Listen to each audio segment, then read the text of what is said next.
So greetings once again. Welcome back. Peter Maravellis here. We have arrived at the fourth and final session of today's forum titled Autotheory Encounters, Embodiments, Critique. As we wind down this amazing day, I would like to offer my gratitude to Alex Brostoff and Vilashini Cooppan for the care and thoughtfulness that went into organizing this event. They are a vital and essential force behind making this happen, and City Lights is greatly appreciative.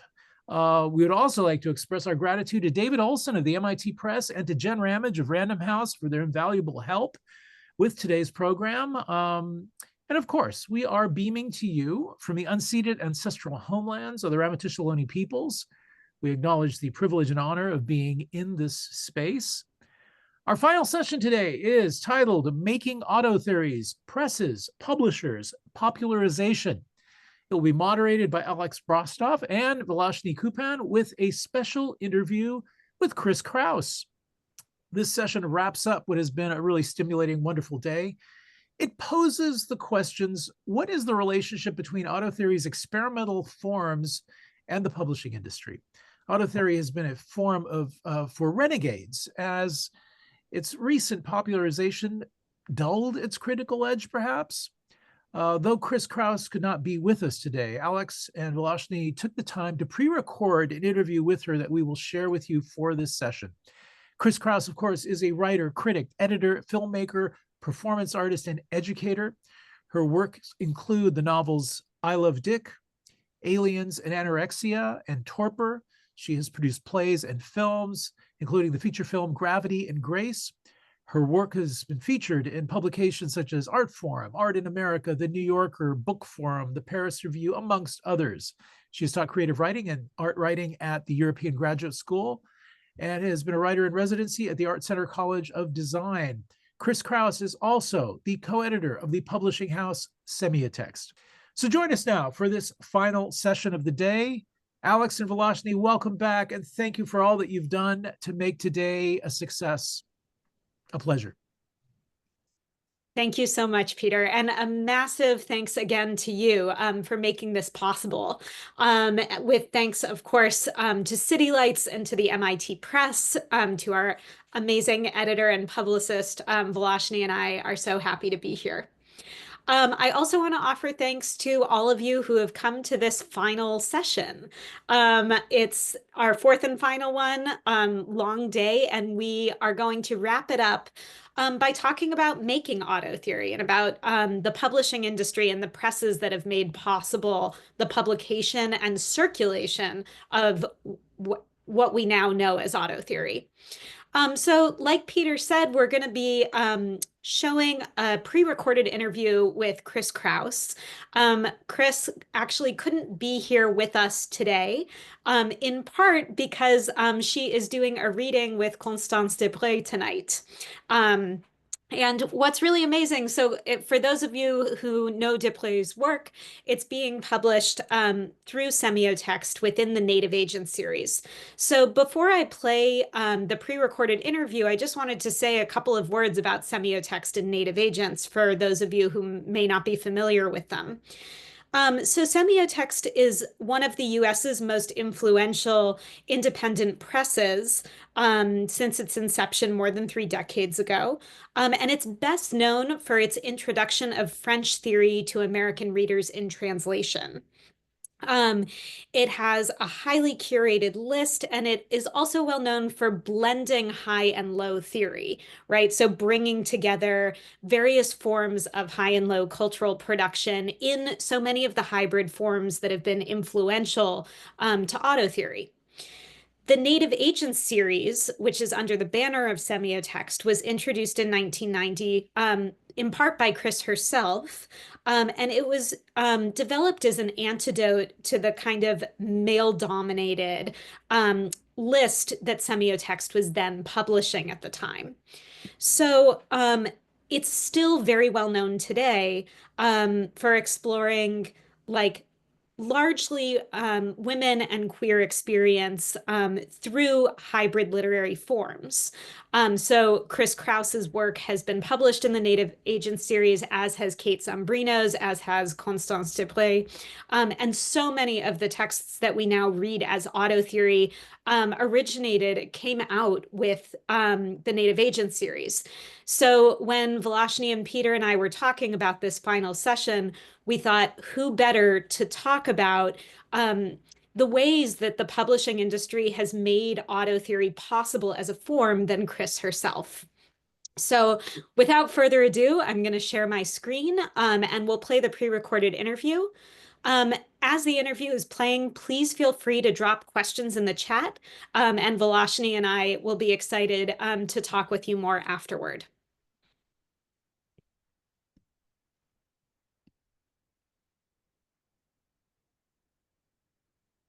Hi, everyone. We're back, and we have the great pleasure of being joined by Chris Kraus today. Chris, thank you so much for making the time to chat with us. Thank you, Alex and Vilashini, and congratulations on the book. I've really enjoyed looking at it in the past week. Thank you so much. So we wanted to get started right away. This is our fourth and final session of the symposium today. And we're going to be chatting about making autotheories, presses, publishers, and popularization. And we thought that there was no one better to talk to than Chris herself, who is both an author and an editor of what has been read as autotheory. So starting right off, one of the things we've been talking about throughout the symposium is the ways in which autotheory refers to modes of grappling with the self in theory while wrestling with the relationship between theory, gender, and power.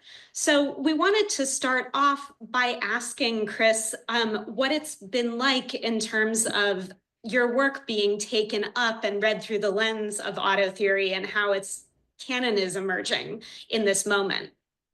Yeah, it's funny. I mean, I thought I was writing a novel. That was my model for the kind of writing that I was doing. And I guess my definition of what makes a novel is pretty big.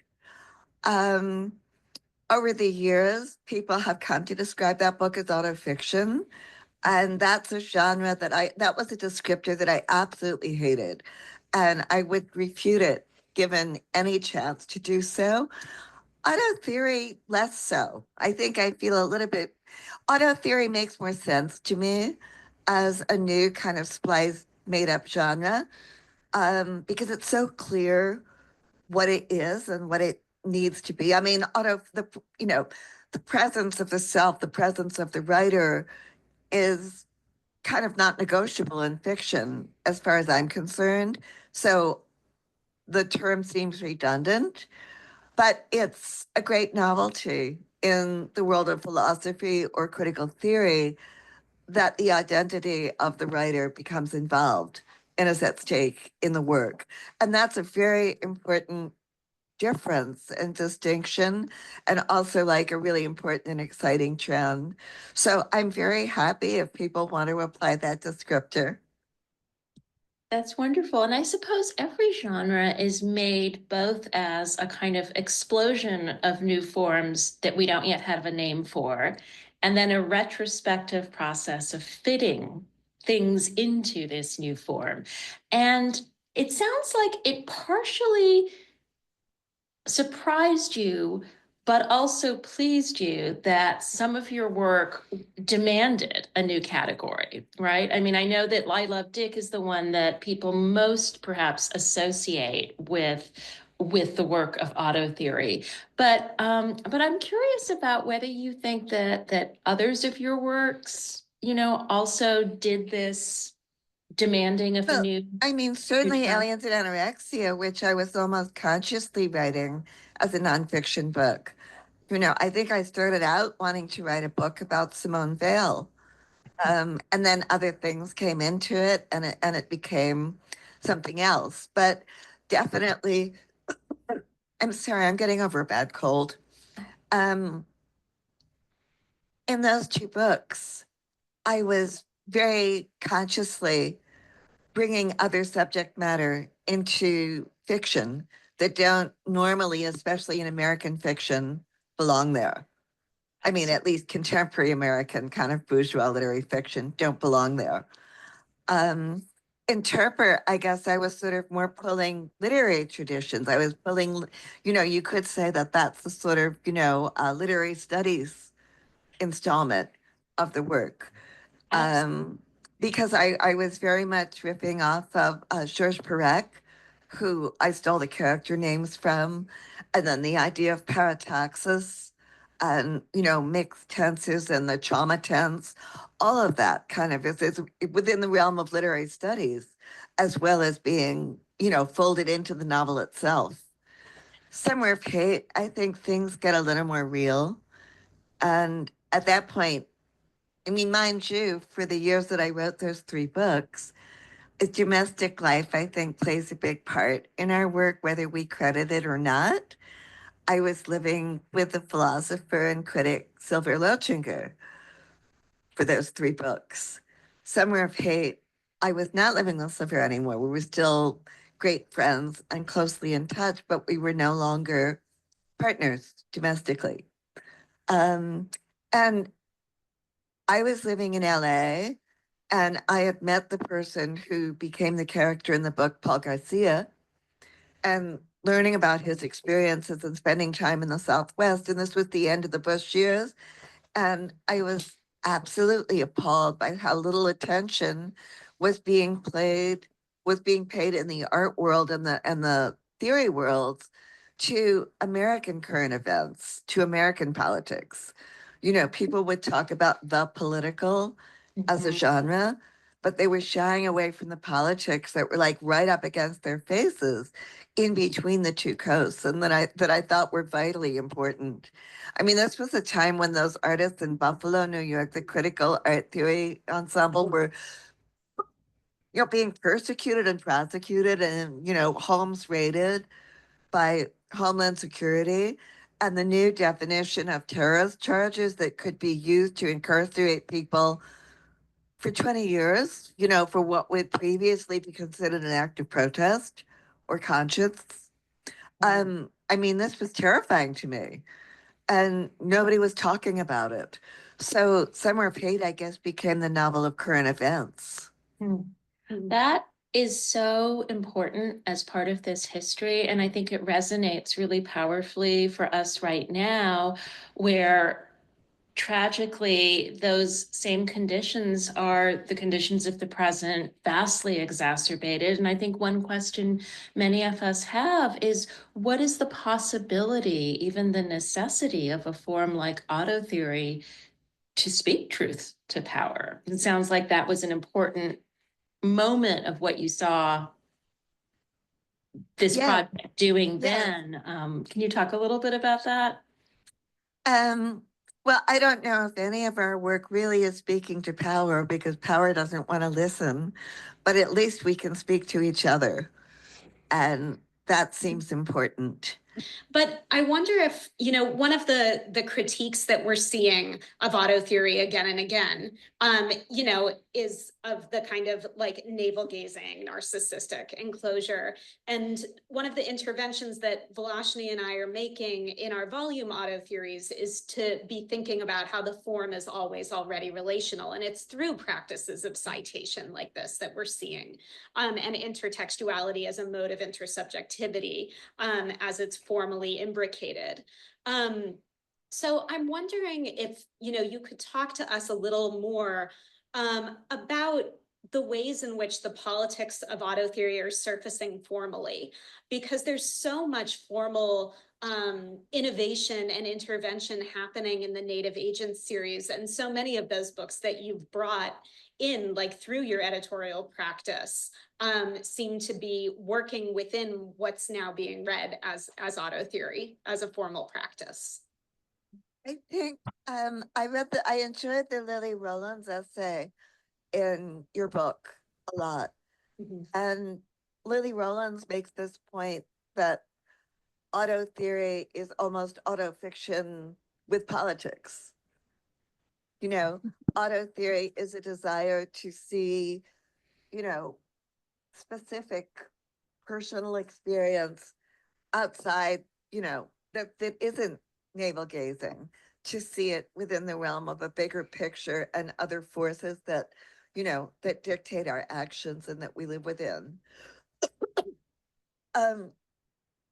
But wait a minute, I lost the second part of your question, Alex. That the politics of auto theory, which I think is almost implicit, because what is theory if not political? Theory tries to define structures and how they work, which is almost synonymous with the politics, right? Mhm. Theory is always going to be identifying a politics because that's what it is. It's a study of systems. And so that's really important. It's an important kind of grid for one to put oneself in terms of contemplating your own experience. Absolutely. And maybe just to follow up on that, I think, so there are so many ways to think about this confluence that you describe exactly of theory, politics, language, power, structure, self, and form.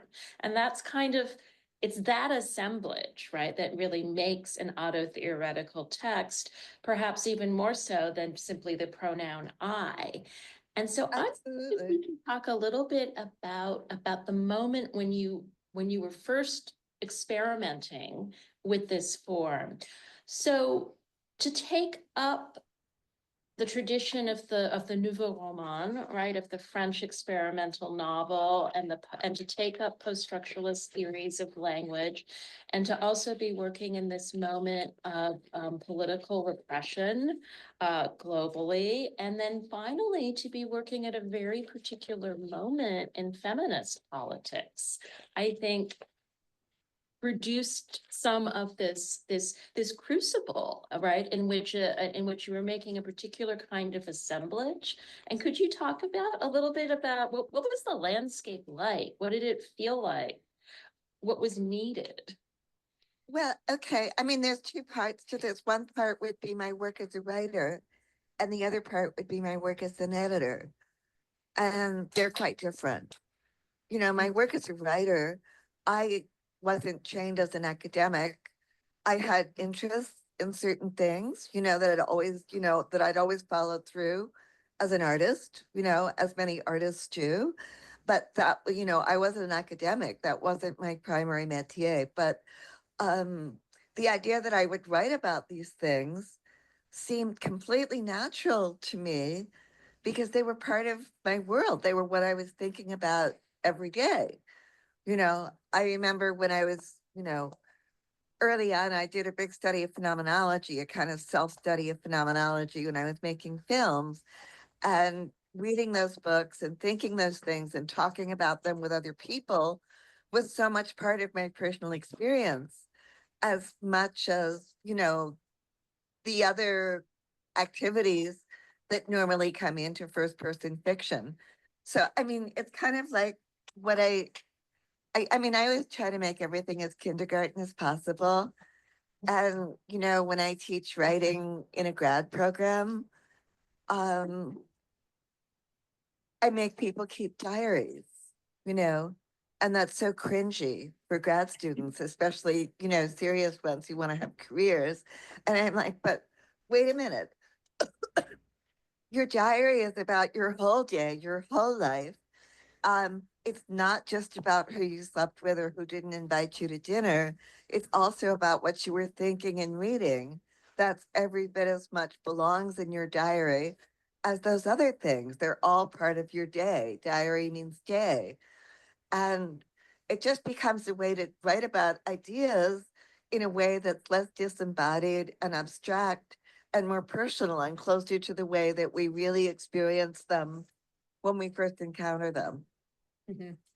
Okay, well, the editor part, that means I'm working with other people, and some of them really do have that academic training, and that is what they do. And the two people I'm thinking of now most clearly are Jackie Wang, who we did 2 books with at Semiotext, Cultural Capitalism, and Alien Daughters Walk into the Sun. And Alien Daughters, the more recent one, is a kind of autobiography. But even when she did Carceral Capitalism that we published in the intervention series, she was very clear about it not wanting it to be a book that was purely a series of papers. She wanted poetry in the book too. Mm. You know, one of the levers for Jackie Wang into the study that she's made of carceral capitalism was her own family experience with her brother's incarceration. And that's so real and so alive and dynamic. And she has expressed that experience in other ways, in more poetic and literary forms. And she felt very strongly that both of those forms needed to live side by side in that book. And she did that.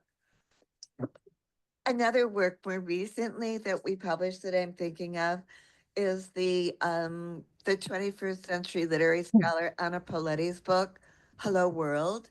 Have either of you seen that? No, It takes the form of a novel, but she is a literary and gender and queer theories scholar. That's what she writes and teaches mostly. And it has to do with the protagonist whose name in the book is Seasonal's experience becoming a dominatrix in the wake of a very bad relationship. Taking this on and exploring all these questions for themselves of what would it mean to explore violence, which was a part of their childhood background in Australia, to explore violence in an ethical way and give it a ritual form. And it's a real page turner. It's a very kind of hot, sexy, interesting book. But those politics and those ideas are so embedded in what Anna Poletti is doing. Mm-hmm. It's wonderful. And it raises a question, I think, that many people wonder about. It's one of the delights of auto theory, I think, is its own delight in describing graphic, embodied, physical, sexual, desire-laden scenes, right? I mean, it's Yeah. one of Of course, another great work that we've published is Mackenzie Wark. Mm-hmm. You know, Mackenzie Wark, I think was, such an important person in the genre.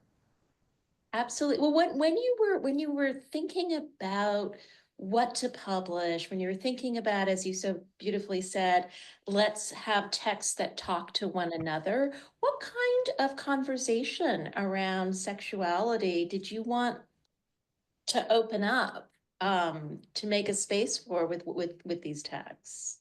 We never think about what to publish. What do you think about then? Like, what are the thoughts then? Things come to us and we think, well, what can't we not publish? What if all the things that come to us feel so critical and so specific? I'm making light of it, but in fact, you're right. There is kind of a nexus of what we do and what we're about that's very hard to explain. And we've resisted, and I'm talking about what Hetty and I do. And Hetty is, I would say, 70% of it at this point. So much of the list has to do with his work and his interests. But what we have created with these lists, it's very specific and special, but very hard to put into words, or at least we choose not to even try to put it into words. But the urgency is part of it. And the idea that if not us, then who is part of it. But we change. They don't remain consistent. And for a little while, we were thinking, well, hey, why haven't we're based in LA. We've both lived in LA for decades. Why isn't more of the work that we're doing about what's happening in LA? And so we were consciously made ourselves receptive to several titles that were very Los Angeles specific. The Rinaldo Rivera book of Ronaldo Rivera's photography. And then the Chandelier book. I just could not believe it. Did you see that book? That was the late Chandelier's teenage diaries. Mhm. You know, like a Black teenager in Simi Valley in the early 80s. Yeah. And sorry. And then more recently, Jack Skelly. A very rare exception. This is the sex writing of a straight white male. I don't believe we've ever done that before in all the 30 years that I've been working with Huh. Native agents and interventions. And that seemed important, Jack Skelly, because Jack Skelly was part of the writing came from that period when he was involved with Beyond Baroque, and that was really like a literary hub in LA in the Mhm. 80s before either Hetty and I were there, but it was a very important part of LA history. And Jack Skelly has been such a key figure in LA culture and politics over the years. So sometimes we do consciously seek things out, but mostly things come to us. You know, Michelle T's dopamine series, that also is kind of a consequence of Michelle having been living in LA now for a number of years. And we've published a couple of books by Michelle. And the association just seemed kind of, it was already there. So when she wanted to start that imprint and was looking for a home for it, that just seemed natural. It's It's so very different from a university press, or maybe not. I mean, maybe they just kind of pretend to go through these motions of peer reviews and things. Maybe they actually are like us, but well. we don't have any of that. You know, there's no peer review, there's no committee. It's much more informal. And yet we're in a moment now where we are seeing university presses beginning to make spaces, right, for auto-theoretical work. Certainly MIT has been doing it, which published our book, but there are experimental series like Writing Matters. There are other lines that people are finding it necessary to identify homes, I would even say incubators for this kind of work. And that's really great. I guess one question I have for you is, you've always been a publishing and writing renegade, I think, which is one of the tremendous resources you've given to people who both want to rethink, you know, publishing and cultural power and cultural capital, but who also want to find these new forms. As auto theory has become more visible, taken up by other series, taken up by university presses, perhaps happening in the mainstream, should we say? Do you think that's kind of, what do you think that's done to its renegade sensibility? Well, I mean, it's the genre is so big and so all inclusive, as you prove in the choices that you made in the anthology. You know, it's everything. I mean, it's gender and queer theory, it's trans theory, it's race theory, it's ethnography, it's self-ethnography, it's criticism. So that means that there are a lot of potential homes for it. And academic presses are just one. You know, academic presses might be the home that's more appropriate for things that more fall within the academic mainstream. But there are plenty of sort of smaller pop-up enterprises that are not. And that's always kind of the way it goes. Eventually, a lot of the smaller pop-up things will find their way into the mainstream. But I don't think it's either or. I think those things are always coexisting with each other. I'm so struck going back to what you said about the question of like, what can we not publish, you know, like the ways in which like that double negative somehow led to a more localized version of editorial labor, where a lot of the books are actually linked to like to LA or to the local context. And it's interesting if we think about the kind of work that various indie presses versus academic presses are doing, and the ways in which, like, one of the things Vilashini and I do in the volume is to think, you know, more comparatively, more globally about the multiple genealogies that auto theory has. But at the end of the day, you know, if we look to early beginnings in, you know, women of color feminisms, you know, we're talking about kitchen table press, you know, like we're talking about San Francisco, or we're talking about semiotext, and we're, you know, thinking about LA, and we're thinking about new narrative. And I just wonder, you know, like what's happened if we think about the kind of popularization and circulation of auto theory and what we're seeing coming out of New York, what we're seeing coming out of other sites, what we're seeing coming out of university presses, you know, do you think that the term is becoming so capacious, right, that it's to some degree losing some of its localized drive, or is it, you know, has its capaciousness in any way dulled its critical edge?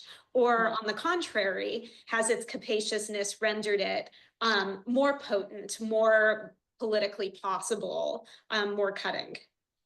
It can always get a new name if it needs one, right? Well, that's what auto theory is doing, right? It's that Yeah, it's yet another name. Yes, someone just makes up a new name for it.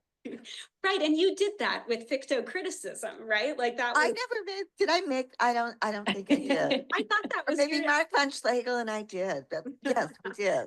I thought that was the neologism you had offered once upon a time.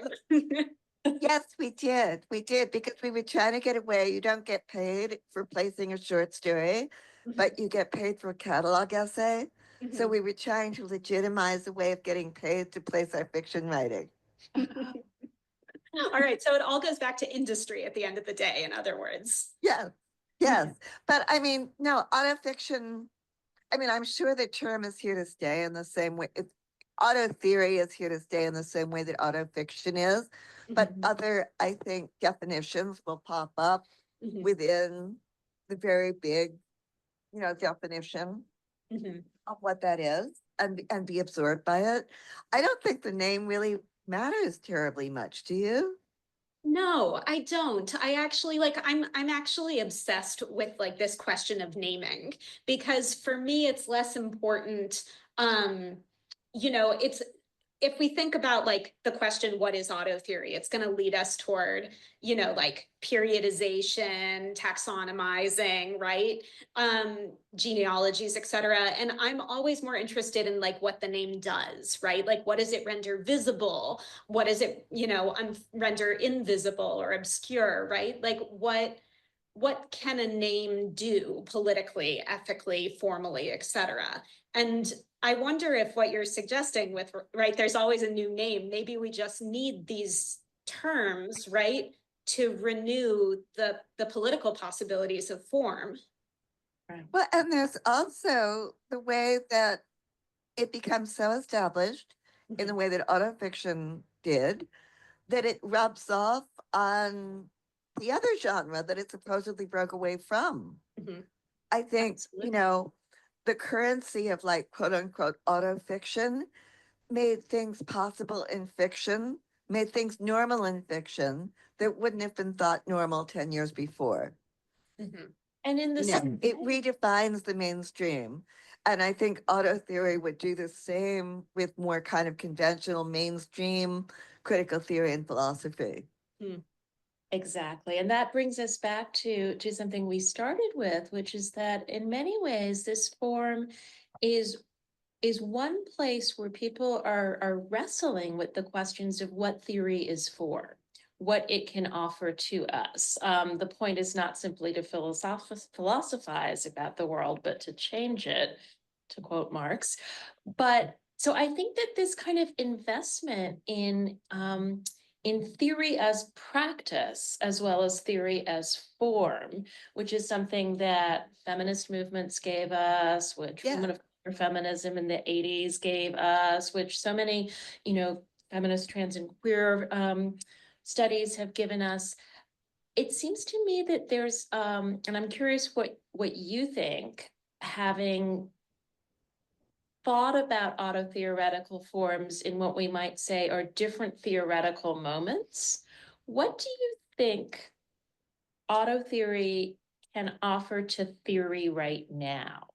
Does theory need something different from what it needed in the sort of 90s post-structuralist moment, or subsequent moments for that matter? You know, that was kind of for me the beginning of wanting to start Native Agents.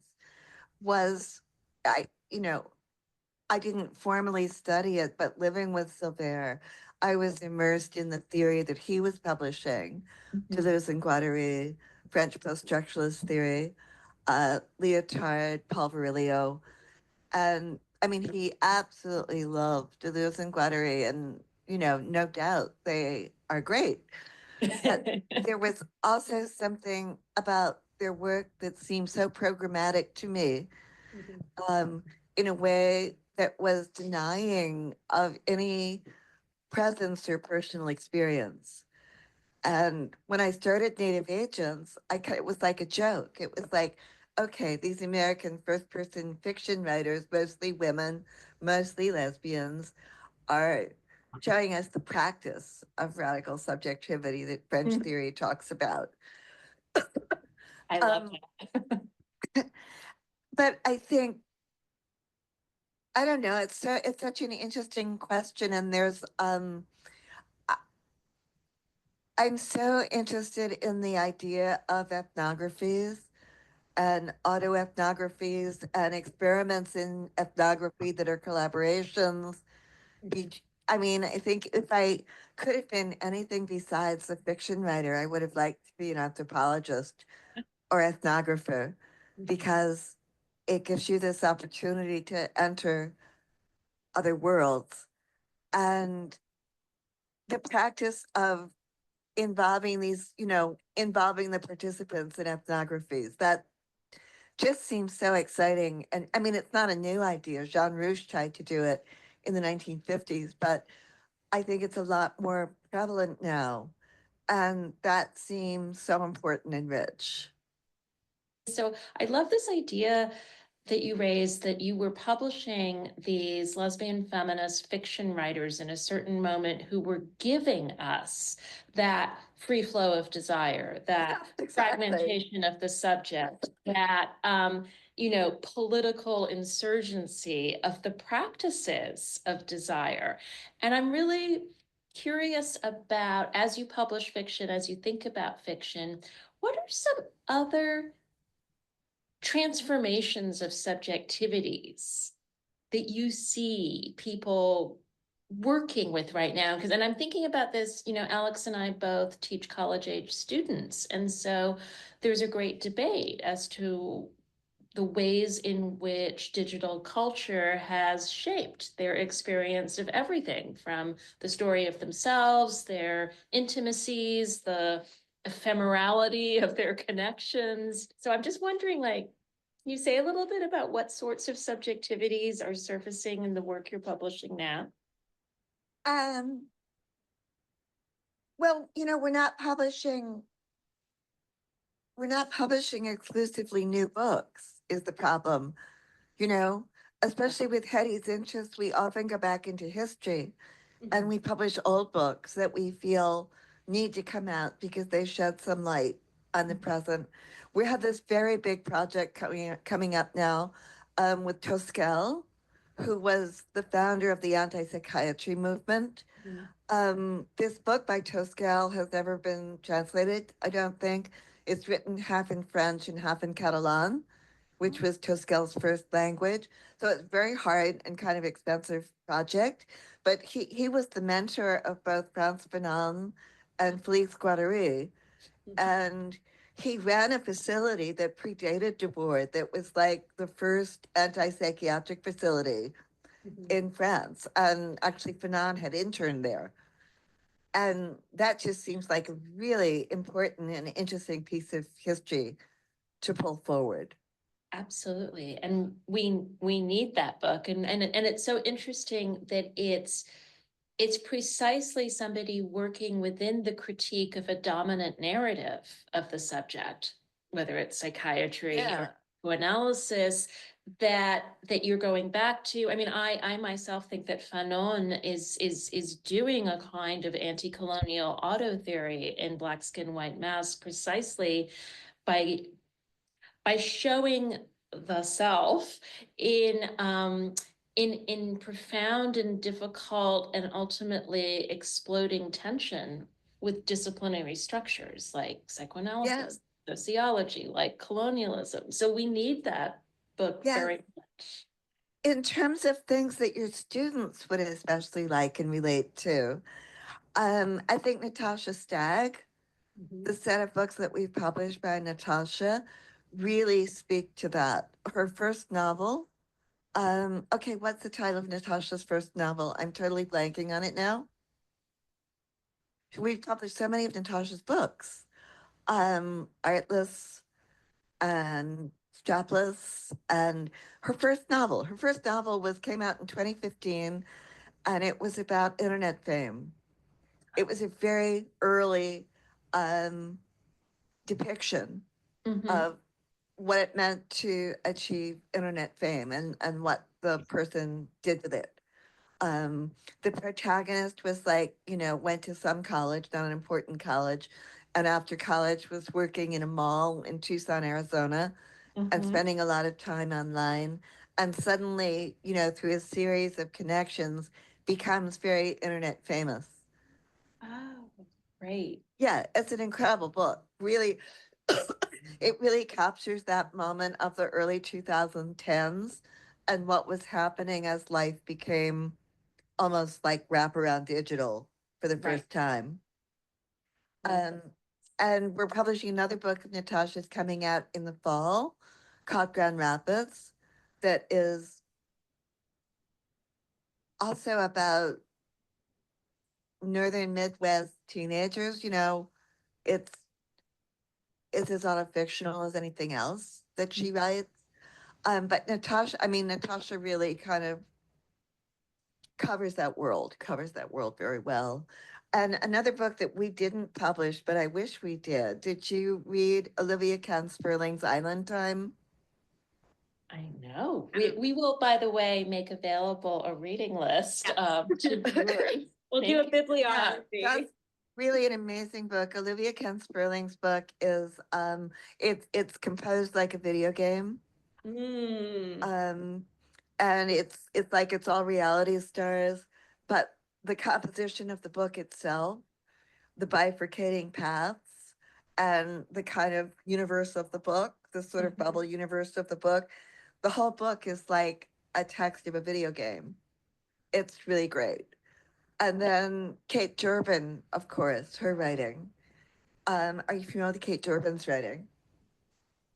Yeah, go ahead though. Yeah. Yeah, Kate Durbin writing these transcripts of reality shows that are so beautiful and, allows you to see this deep poignancy of these reality shows when they're on the printed page that would otherwise just disappear into the ether.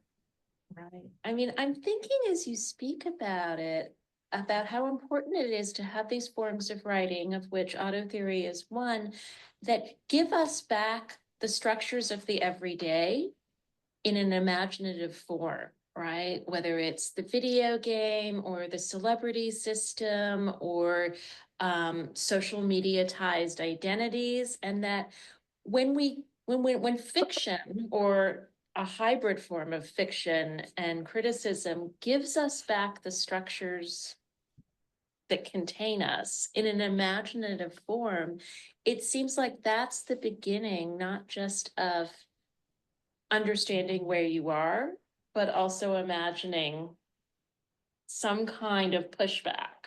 Yeah, I totally agree with that. Yeah. So, I mean, thank you for being a renegade. Thank you for being a revolutionary. Yeah. So we're coming up on the end of an hour here, and I feel like I want to try and circle back because we started off early in our conversation we were talking about, like what a term like auto theory might make visible. And, you know, now we've kind of arrived at thinking about the ways in which, you know, fiction can surface subjectivity.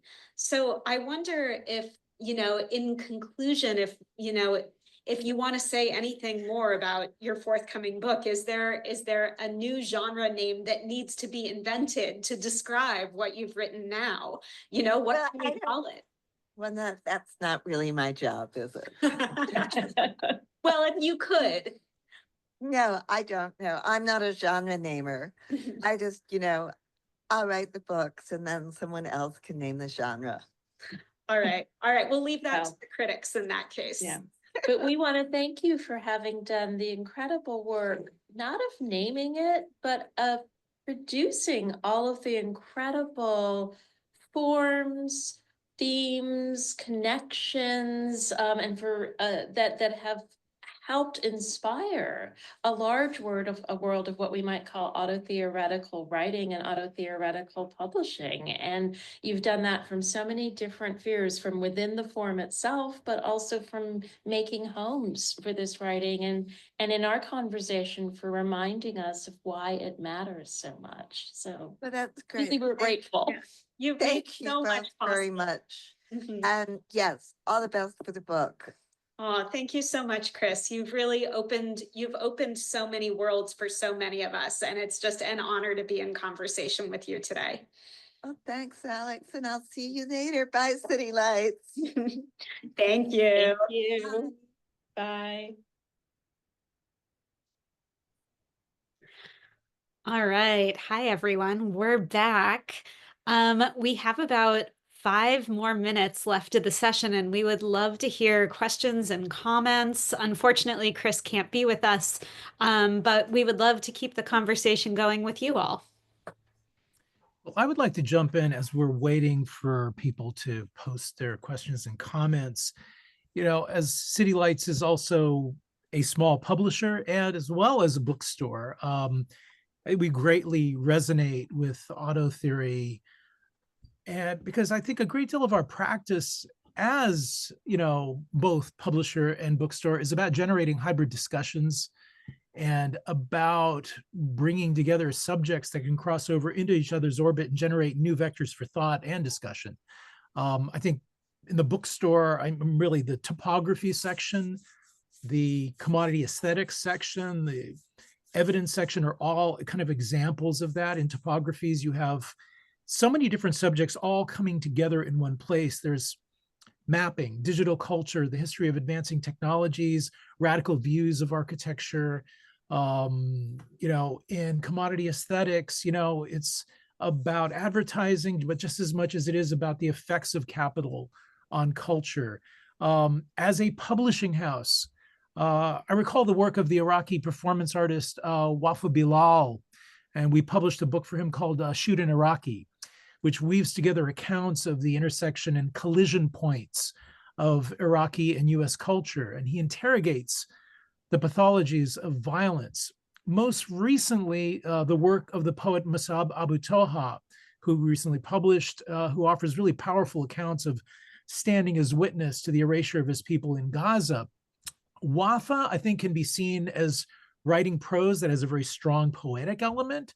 And I think Musab writes poetry that possesses a hugely prosaic element. So I guess our concern is how does one place auto theory in the service of resistance and also of standing as witness to the horror of our time. So I think both as a bookstore and a publisher, this is something that arises. Absolutely. And I mean, there's so much work that presses, and especially independent presses and publishing houses, are doing toward making visible and giving voice to those acts of resistance. Right. Well, and there are also these communities that develop around particular presses. And I'm thinking, Alex, of course, of Aunt Loot and Kitchen Table Press and these small independent feminist presses in the 1980s that were incubators, they were constellators, they were places where not only, texts were being gathered, but actually whole groups of writers and readers. And I'm also thinking about that moment in which texts were being passed around, right, in old forms, thumbed through, archived in small feminist libraries, occupying public space. And it makes me think about the work that the bookstore does, as well as the work that the publishing house does, in continuing to disseminate these forms that are going to catalyze new ways of both of writing and of imagining why it is that we read. Because in auto theory is many things, but I think it is a reader's genre, right? Its skeleton has the flesh on it of the many, many things an theoretical writer has read, has drawn close, has sort of, merged with. And that seems increasingly precious in a moment like this when we're told people don't read as much. And there's a huge component, a healing component, I think, to this as well, because I think about some of the things that motivated Lawrence Ferlinghetti to become a publisher, and also to generate a bookstore of this sort, where we're giving voice to people who normally don't have voice, to ideas that are normally not common. Nagasaki, 5 weeks after the bomb was dropped, and having that impact, the trauma of that moment, completely reset his life, and set him on a completely different path of inquiry that may have never have happened, if it wasn't for that massive experience. Yeah, I mean, it'll be interesting, I guess, by way of conclusion, one of the questions, and I think we'll take this up on Tuesday evening in person at City Lights. I mean, one of the questions for me that raises is what kinds of futures auto theory not only envisions, but what the future holds for it. Especially this morning in our first session, Vilashini was talking about this being a moment of despair. And I think, things could get considerably worse before they get better. And that raises a lot of questions about the, the capacity of the literary to address systems of injustice while imagining the world otherwise. And I think, my hope is that at best, auto theory as a form is able to contribute to that practice. What a beautiful note to end on. It's beautiful, yes. Actually, we do have some comments in the chat. Julie says, I have been thinking about how auto theory can inform how we break down the current White House propaganda by reading / by placing the propaganda within the current and historical contexts, relationships, and seeing from different embodiments to break down the siloed propaganda message, reading within constellations or webs. That's a really wonderful idea. I am teaching a course on the politics of fashion, but this week is actually drag and genderqueer and non-binary fashion. And so I carry so much in my head the statement that the administration has made in the name of so-called biological truth. And that there are only two genders, two sexes, actually. They don't like that word. But I can imagine that being put up or set against a kind of, forward and backward or foreground and background juxtaposition with so many auto-theoretical texts, right? And it would constitute a kind of assemblage practice that I think is really important in the midst of a moment in which propaganda, more so than we have ever seen, is singularizing its message, right? It's drowning things out, and we've seen that even in the responses to sort of hold back on what you might say so as not to make it worse. So it is interesting to think about this as a political mode of a kind of dissent, which would be a separating from whatever a dominant message is that's coming out. And I like to think of that as one of the other pluralizations maybe this form could give us. I also think, going back to the despair and the political rage and the unknowing, and also the hope that nonetheless I think we keep, that this would be a moment to keep autotheoretical accounts of the range of emotions of this moment in time. Once again, I'll invoke Audre Lorde's both uses of the erotic and uses of anger, which gave us so much of a model of how to use those emotions in the making of different worlds.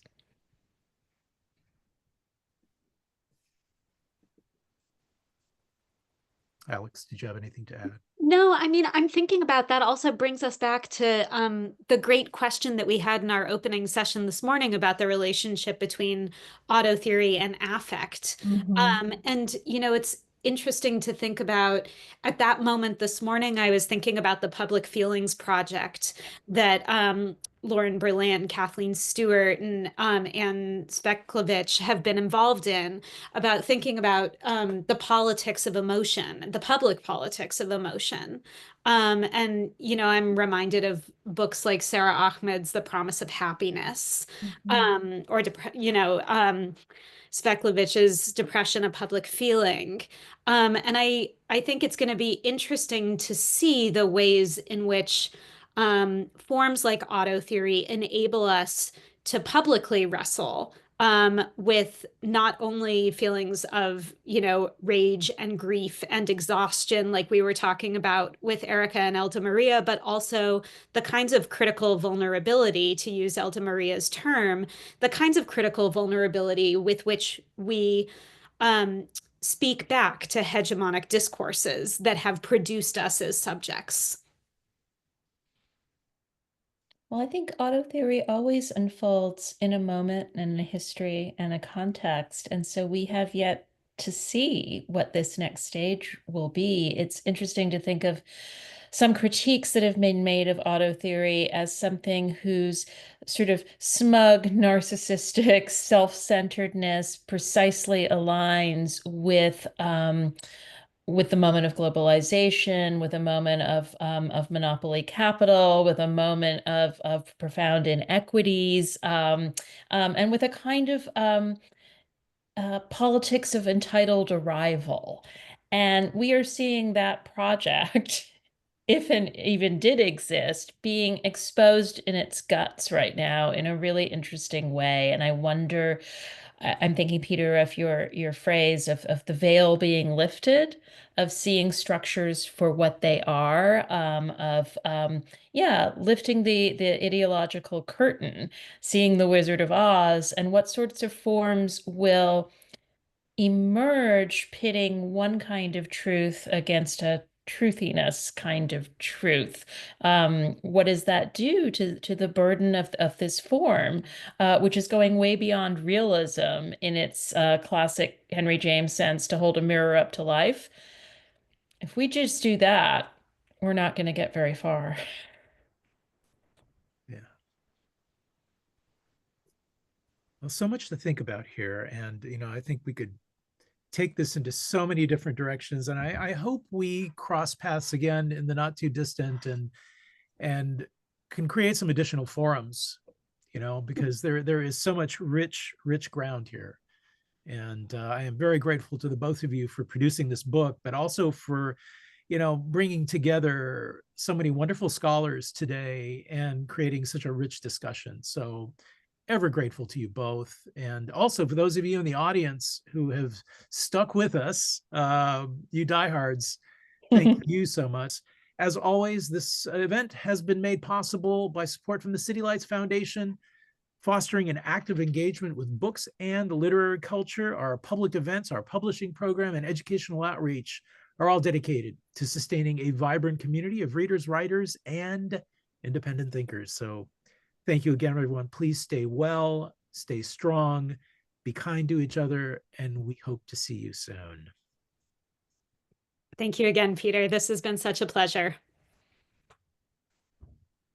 Thank you again. And I do hope we keep having these conversations.